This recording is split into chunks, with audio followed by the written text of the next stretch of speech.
আছে তারা দেখে নিন গতকালের মিটিং আর আমাদের একটা শাখা সংগঠনের মিটিং। চামচা অমিত শাহকে পাঠিয়েছিল কলকাতায়, ওইটাই সবচেয়ে বড়। সেটা কেন না, ওটা একটা শিয়াল বোঝানো, শিয়ালকে পাঠিয়ে দিল।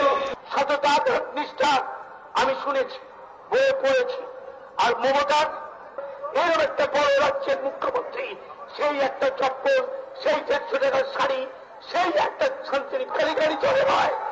আজকে যার নাম হচ্ছে সুদীপ সিনহা, রাহুল সিনহার ভাই, মমতা বন্দ্যোপাধ্যায়ের আদর্শে উৎসর্গীকৃত হয়ে তৃণমূল যুব কংগ্রেসে নিজের নাম নথিভুক্ত করেছে এবং দক্ষিণ কলকাতা জেলা তৃণমূল যুব কংগ্রেসের অন্যতম সাধারণ সম্পাদকের পদ গ্রহণ করে নেত্রীর হাত শক্তিশালী করে বাংলার যুব সমাজকে নতুন দিশা দেখানোর জন্য তারা আজকে শপথ নিলেন।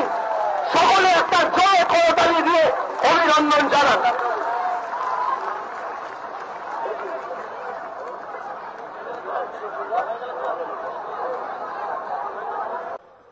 তোমরা কিভাবে আজকে দেশটাকে বিক্রি করে দিয়েছ? বাংলার মানুষকে দেখতে পাচ্ছে না?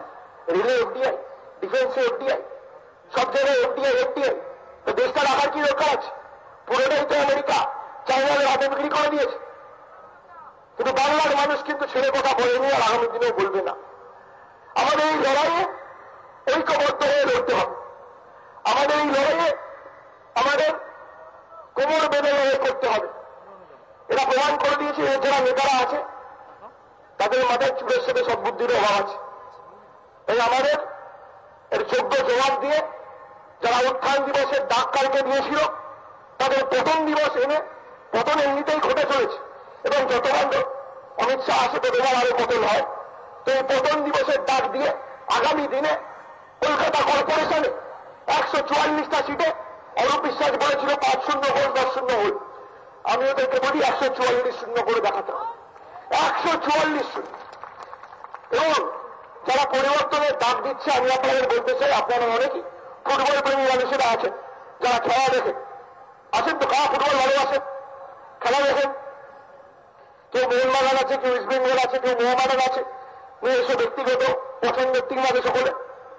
এবং সেখানে ফার্স্ট ডিভিশন উঠতে হয় কি হয় না? তো আমি বিজেপির বন্ধুদের অনুরোধ করব যে আগে সিপিএম কংগ্রেসকে হারিয়ে 2 নম্বরে ওঠে, তারপর মমতা বন্দ্যোপাধ্যায়ের মোকাবিলা করার কথা বলবে। ততদিন মুখে কুলু বেঁধে বসে থাকো।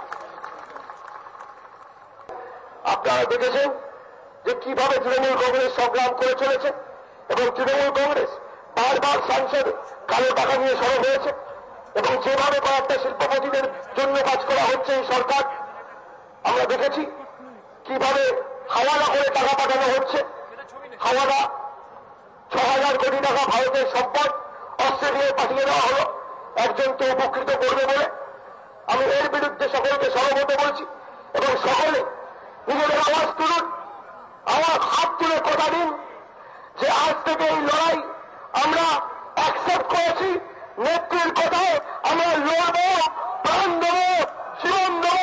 তবু বাংলার আদিম ছবি ভারতীয় জনতা পার্টিকে ছেড়ে দেবো না।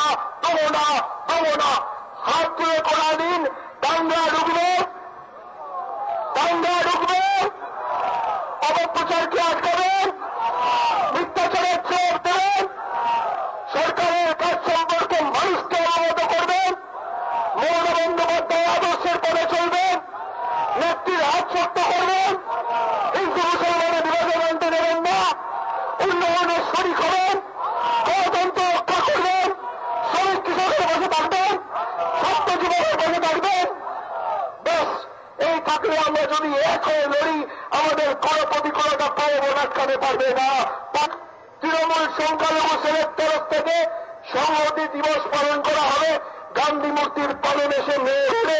আমি সকলকে অনুরোধ করব, যে সংখ্যায় আপনারা আজকে অংশগ্রহণ করেছেন সকলে অংশগ্রহণ করবেন।